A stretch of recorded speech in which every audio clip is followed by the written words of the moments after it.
Entrevistas Band News FM Belo Horizonte.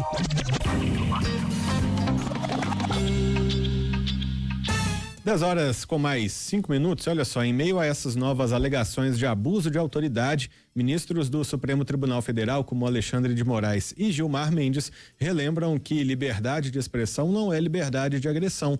A principal discussão do momento é esse conflito que a gente está acompanhando entre o empresário Elon Musk, que é o dono do X, antigo Twitter, e Alexandre de Moraes. O Elon Musk começou ou ameaçou fechar o escritório da rede social aqui no Brasil, alegando que o ministro abusa das censuras no país. Mas aí a gente abre a discussão também sobre até onde vai essa liberdade nas redes, o que é conteúdo sensível, o que não é. Quem vai esclarecer esses pontos para a gente é o advogado e professor de Direito da UFMG e também da PUC-Minas, o Dierli Nunes. Professor, muito bom dia para o senhor, seja bem-vindo à Band News FM. Bom dia a todos e todas, uma satisfação estar aqui com vocês. Prazer é nosso. Professor, para a gente começar, eu queria exatamente saber essa questão da liberdade nas redes, né, da liberdade de expressão, que é um discurso que tem sido bastante utilizado recentemente. Queria que o senhor falasse sobre essa liberdade de expressão ser ou não um direito absoluto das pessoas, até onde que pode ir essa sensibilidade também, esse controle do que é transmitido nas redes. Bem, Bruno, na verdade existe um debate, que é um debate mundial, sobre os limites que esse ambiente das plataformas, das redes sociais, gerou ao longo desses últimos 20 anos, de modo a se colocar em pauta exatamente o tema da liberdade de expressão, mas que precisa ser claramente contextualizado. Isso quer dizer que não adianta nós falarmos em liberdade de expressão atribuindo a essa expressão o mesmo teor em qualquer lugar do planeta. Na verdade, se nós pegarmos, por exemplo, o conteúdo da liberdade de expressão nos Estados Unidos, por exemplo, ele é muito mais amplo do que nós. E no Brasil, uma série de conteúdos que nos Estados Unidos seriam permitidos, para nós são considerados, inclusive, condutas criminosas. Então, por exemplo, nos Estados Unidos seria possível você fazer manifestações de índole, às vezes, preconceituosa, às vezes algumas questões envolvendo movimentos supremacistas brancos, que têm um teor claramente racista, mas que para nós são considerados condutas criminosas. Então, o grande dilema desse debate, no final das contas, é que, por vezes, um cidadão de outro país pode até fazer uma alusão de que, sob a ótica dele, e pensando no direito americano, seria possível fazer determinados tipos de manifestações numa rede, mas que para nós, no sistema jurídico brasileiro, seriam, na verdade, ilícitas, seriam às vezes até criminosas, e obviamente isso induz a necessidade que nós tenhamos mecanismos de controle em relação a isso. Então, um primeiro embate é um embate de se contextualizar o que chamar de liberdade de expressão. E em cada país do mundo nós vamos ter um teor para se analisar em que medida que é possível ou não determinados tipos de manifestações. Mas como você disse na sua fala inaugural, nós não podemos compreender isso como um direito absoluto. Na verdade, não existem direitos absolutos em ambiente algum. O que nós temos é limitação jurídica do que nós podemos ou não fazer. E no Brasil, uma série de condutas que em outros países seriam viáveis, para nós são realmente coibidas e que, obviamente, pode gerar tanto a reprimenda estatal, judicial e até policial em algumas situações. Professor, quem fala com o senhor é Murilo, bom dia. Bom dia, Murilo. Professor, eu vejo, assim, escutando o que o senhor está falando, mas parece que a gente tem 3 discussões simultâneas aí e elas acabam se conectando, mas quem está, né, vamos dizer, um telespectador, um leitor mais distraído, às vezes tem dificuldade de entender o que está acontecendo. Há essa discussão da liberdade de expressão, há também uma discussão sobre até onde o Supremo pode ir. Eu acho que é uma discussão que já vem há algum tempo no Brasil, sobre o poder do Supremo, né, Supremo Tribunal Federal, e uma outra discussão que é a regulamentação das redes sociais, que não foi feita no Brasil, e há um grupo que resiste a essa regulamentação. O senhor acha que há uma tentativa nesse momento, acaba de confundir um pouco as pessoas mesmo, a população brasileira, né, para se evitar essa regulamentação das redes sociais? E se ela tivesse sido feita anteriormente, o senhor acredita que a gente poderia ter evitado uma série desses mal-entendidos? Queria saber a posição do senhor sobre essa regulamentação das redes. E depois, se tiver tempo, também um pouquinho sobre essa questão do Supremo, dos poderes do Supremo. Claro, então vamos lá, Murilo. Então, primeira coisa, o debate de regulamentação das redes é um debate mundial, como você bem pontuou. nós entramos há mais ou menos uns 20 anos atrás num novo modelo de economia que a gente chama de economia de atenção.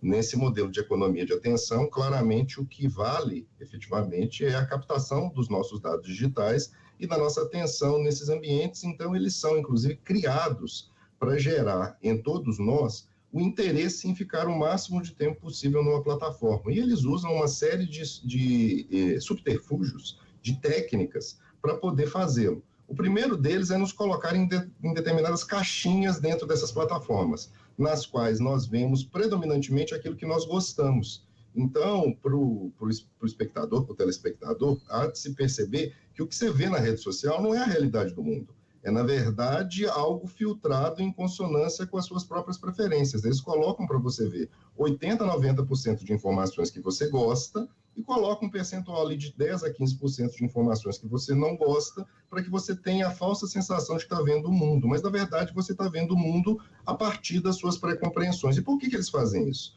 Porque na medida em que nós ficamos mais tempo nessas redes sociais, eles captam mais os nossos dados e isso automaticamente alimenta uma máquina multibilionária de venda de produtos, inclusive destinados. Tanto é verdade que quando você faz qualquer pesquisa num site desses de procura na internet, na sequência você sofre uma overdose de propaganda sobre aquele tema. Então isso é feito para esse negócio funcionar nesses modos. Só que isso, ao longo desses 20 anos, para além de ser um mecanismo para vender produtos, se tornou uma grande ferramenta de poder, e esse poder ele começa a colocar, inclusive, em pauta os próprios limites da atuação do Estado. Até 20 anos atrás, nós pensávamos no poder e no direito pensado e vindo predominantemente do Estado.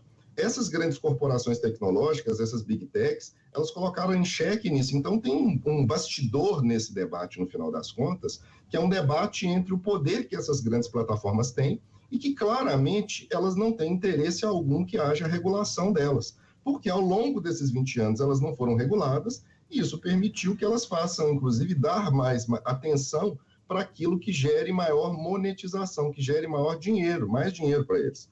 Isso, então, faz com que eles tenham, por exemplo, interesse de dar visibilidade a coisas que são práticas, às vezes, até criminosas, coisas que chamam atenção, coisas que são, às vezes, deletérias à sua própria sociedade. O que vem gerando no mundo inteiro esse debate em torno da regulação. Nós temos no Brasil um projeto de lei, que é o 2630, que começou em 2020. Ele surgiu com uma alcunha que, no final das contas, um nome que hoje nós o conhecemos, a gente chama de PL das fake news, mas ele não é predominantemente para isso. Ele é o projeto de liberdade, transparência e responsabilidade nas redes, que tem a finalidade exatamente de regular as plataformas em geral, para obstar que eles exerçam essa liberdade de alcance, para eles induzir o que nós vamos ver no ambiente web.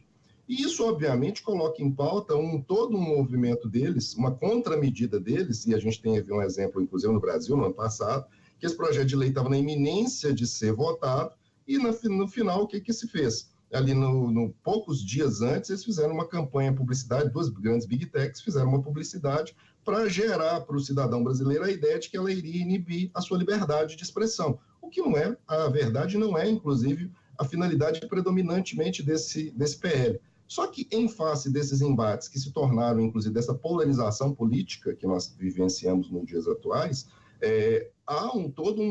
eles aproveitam esse movimento de polarização para, inclusive, impedir que esse tipo de regulação ocorra e, obviamente, que atrapalhe o mecanismo de monetização deles, porque eles vão ganhar muito mais dinheiro se não tiver regulação.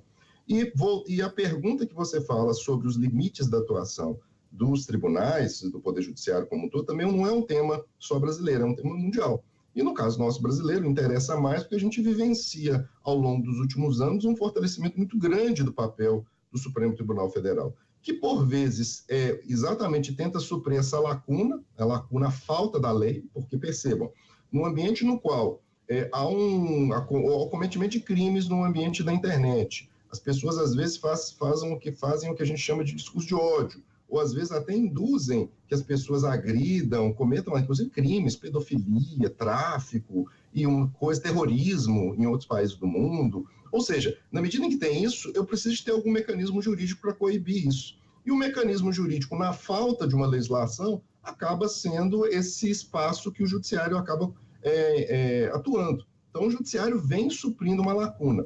O grande debate, e que fica, e que a gente tem que analisar caso a caso, é exatamente se em determinada medida que o judiciário toma, nesse vácuo normativo que nós temos, essa medida é uma medida adequada ou é uma medida que às vezes ultrapassa os limites do que o próprio ordenamento jurídico de um determinado país estabelece. São 10h15. Para você que está chegando agora, estamos conversando com o Dierli Nunes, ele que é advogado, professor de Direito da UFMG e também PUC Minas. Bom, professor, diante do que a gente vive hoje, né, essas polêmicas, essa polarização, o que é verdade, o que não é, quem é que dita a verdade, o que a gente pode esperar para um futuro? Um futuro em médio e longo prazos, de repente? Bem, Luciana, na verdade, a gente vive um momento que é uma grande oportunidade. Porque, por exemplo, a oportunidade de a gente estar aqui debatendo isso nesse momento é a oportunidade da gente, inclusive, explicar à população como funcionam as redes sociais para que elas não sejam iludidas, que muitas vezes o que ela está recebendo no WhatsApp ou em qualquer plataforma que ela vivencie represente a realidade do mundo. Ela tem que, na verdade, a gente está num divisor da sociedade.